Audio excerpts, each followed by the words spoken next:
எல்லாரும் எப்படி இருக்கீங்க? நல்லா இருக்கீங்களா? இன்னைக்கு இந்த வீடியோல எங்க வீட்ல சண்டே சமையல் ரெசிபி தான் வந்து பார்க்க போறோம். வாங்க வீடியோக்குள்ள போகலாம். இன்னைக்கு எங்க வீட்ல சண்டே சமையல் வந்து என்னன்னு பார்த்தீங்கன்னா, ரொம்ப சிம்பிள் அண்ட் சூப்பரான பன்னீர் புலாவ் ரெசிபி எப்படி பண்றதுன்னு பார்க்கலாம்.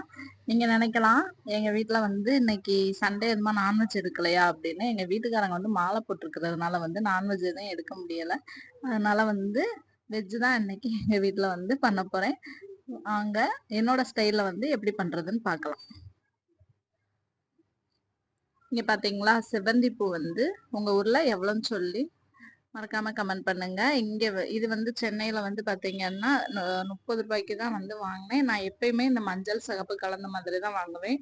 அதே மாதிரி சாமி போட்டாக்குமே ஒரு 2 டேஸ்க்குனாலும் ரொம்ப வாடல் ஆகாம இருக்கும். உங்க ஊர்ல எவ்வளோன்னு சொல்லுங்க.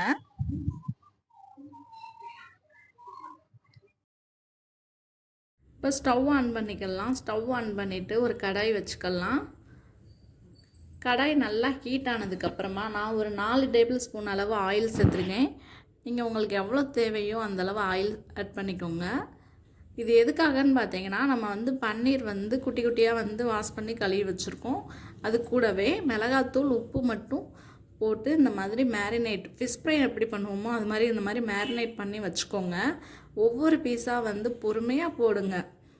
அது கொஞ்சம் லோ ஃப்ளேம்லேயே வச்சுக்கோங்க. அப்போ தான் ஒரு 2-3 மினிட்டில் வந்து ஆட்டோமேட்டிக்காக அது திருப்புற அளவுக்கு வரும். இல்லைன்னா ஒரு மாதிரி அதில் ஒட்டிக்கிடும் இந்த பாத்திரத்தில் வந்துட்டு. ஸோ அதனால் பொறுமையாக பண்ணுங்கள். இப்போ வந்து ஒரு சைடு வந்து பன்னீர் வந்து கொஞ்சம் ஃப்ரை ஆகிக்கிட்டு இருக்கட்டும். அந்த பக்கம் வந்து குக்கர் வச்சிடலாம். இன்னொரு அடுப்பில் தேவையான அளவு நெய் சேர்த்துக்கோங்க. அடுத்து அது கூடவே வந்து பார்த்திங்கன்னா ஸ்பைசஸ் ஆட் பண்ணிக்கலாம். அந்த 10 ரூபா பட்டை சோம்பு பாக்கெட் விற்கும் பார்த்திங்களா, அது ஒன்று போதும் இதுக்கு. ஸோ அதை ஒன்று வாங்கி அதை இதோட ஆட் பண்ணிக்கோங்க. ஃபஸ்ட்டு பிரியாணி இலை, லவங்கம், பட்டை, சோம்பு, கல்பாசி, ஏலக்காய், என்னென்ன இருக்கும் அன்னாச்சி பூ எல்லாமே ஆட் பண்ணிடுங்க. நல்லா கொஞ்சம் பொரிஞ்சு வந்ததுக்கப்புறமா அது கூட வந்து பார்த்திங்கன்னா ஒரு பெரிய வெங்காயம் வந்து நீள நீளமாக கட் பண்ணி சேர்த்துக்கோங்க.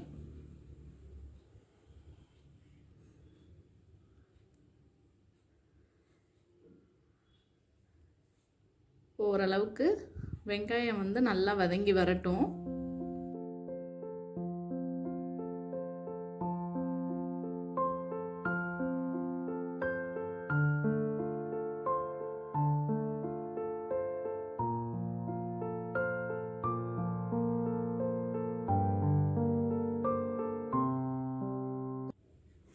இந்த பன்னீர் புலாவுக்கு நம்ம என்னென்ன ஆட் பண்ண போகிறோம்னு பார்த்தீங்கன்னா, இப்போ வெங்காயம் ஆட் பண்ணியாச்சு. அது கூடவே ஒரு கேரட் கட் பண்ணி வச்சுருக்கேன். 100 கிராம் வந்து பச்சை பட்டாணி, தேவையான அளவு வந்து கருவேப்பிலை, கொத்தமல்லி, அது கூடவே ஒரு பச்சை மிளகா, 2 தக்காளி பழம் வந்து கட் பண்ணி வச்சுருக்கேன். இப்போது வெங்காயம் நல்லா வதங்கினதுக்கப்புறமா இஞ்சி பூண்டு பேஸ்ட்டை ஆட் பண்ணிக்கலாம். ஆட் பண்ணிவிட்டு அதோட பச்சை வாசனை போகிற வரைக்கும் நல்லா வதக்கி விடுங்க.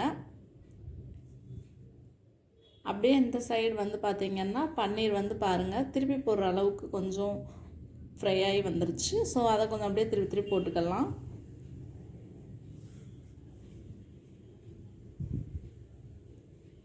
இப்போ அடுத்ததாக வந்து வெஜிடபிள்ஸ் ஆட் பண்ணிக்கலாம். கேரட், அடுத்து வந்து பச்சை பட்டாணி ஆட் பண்ணிக்கலாம்.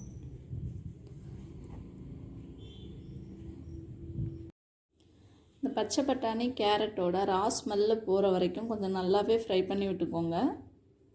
நான் இந்த வீடியோவில் வந்து பார்த்திங்கன்னா இடையில வந்து கொஞ்சம் ஆயில் எக்ஸஸாக தேவைப்படுதுன்னு ஊற்றிருக்கேன்.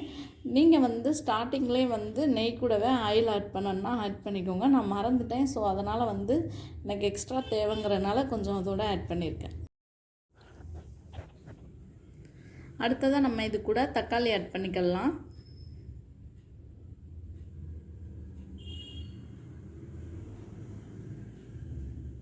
இதை நல்லா மிக்ஸ் பண்ணி விட்டுக்கோங்க.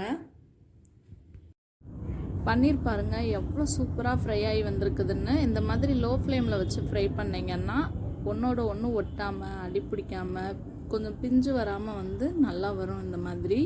அடுத்து ஒரு பேட்ச் போட்டு கொஞ்சம் அது கொஞ்சம் நேரம் பொரிய விட்டுடலாம்.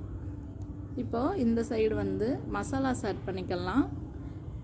இதுக்கு வந்து தேவையான அளவு மல்லித்தூள், கொஞ்சமாக பிரியாணி மசாலா, அது கூடவே பார்த்திங்கன்னா மிளகாய்த்தூள், அது கூட நான் வந்து கரம் மசாலா தான் ஆட் பண்ணியிருக்கேன். கறி மசாலா பவுடர் இல்லை, அதனால் கரம் மசாலா ஆட் பண்ணியிருக்கேன்.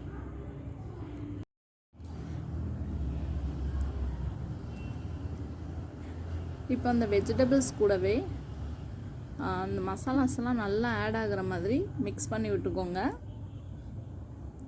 நான் இன்றைக்கி வந்து பார்த்திங்கன்னா அரிசி வந்து நம்ம வீட்டில் நார்மலாக பண்ணக்கூடிய சாப்பாடு அரிசி தான் யூஸ் பண்ணுறேன்.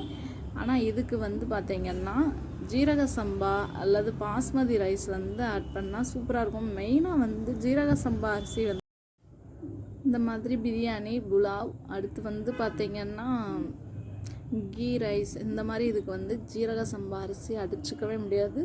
ரொம்ப டேஸ்ட்டு சூப்பராக இருக்கும். நான் அது இல்லாததுனால வந்து வீட்டில் பண்ணக்கூடிய சாப்பாடு அரிசியில் தான் வந்து இன்றைக்கி பண்ணுறேன்.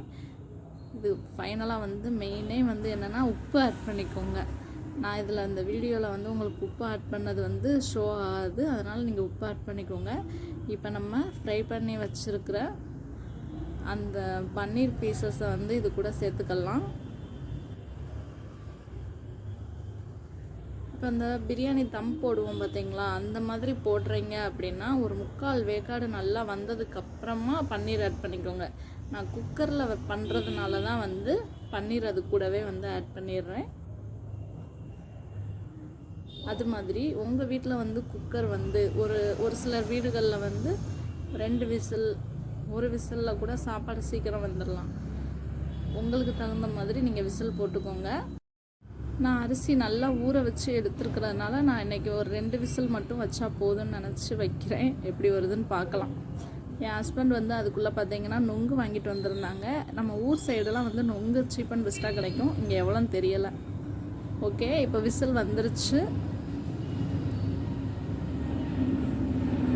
இப்போ புலாவ் எப்படி வந்திருக்குன்னு பார்க்கலாம். பரவாயில்ல, நான் எக்ஸ்பெக்ட் பண்ணதை விட நல்லா வந்திருக்கு.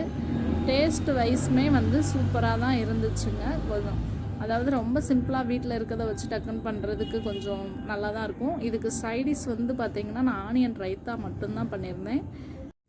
என் ஹஸ்பண்ட் வந்து சீக்கிரம் பசிக்குது, சாப்பாடு கொடு, இப்போதைக்கு இருக்கிறத வச்சு கொடு சொல்லிட்டாங்க. அதனால் ஆனியன் ரைத்தா மட்டும் பண்ணி வச்சிட்டேன். இது கூட மெயின் சைடிஷ் வந்து பார்த்திங்கன்னா முட்டை குருமா, அது கூட உருளைக்கிழங்கு குருமா, அந்த மாதிரி வந்து பண்ணி சாப்பிட்டு பாருங்கள். டேஸ்ட்டு அடிச்சுக்கவே முடியாது. ஓகே ஃப்ரெண்ட்ஸ், உங்களுக்கு இந்த வீடியோ உங்களுக்கு பிடிச்சிருக்குன்னு நினைக்கிறேன். இந்த வீடியோ உங்களுக்கு பிடிச்சிருந்தா லைக் பண்ணுங்கள், ஷேர் பண்ணுங்கள், மறக்காமல் சுந்தர் மகா அஃபிஷியல் சேனலை சப்ஸ்கிரைப் பண்ணிக்கோங்க. தேங்க்யூ.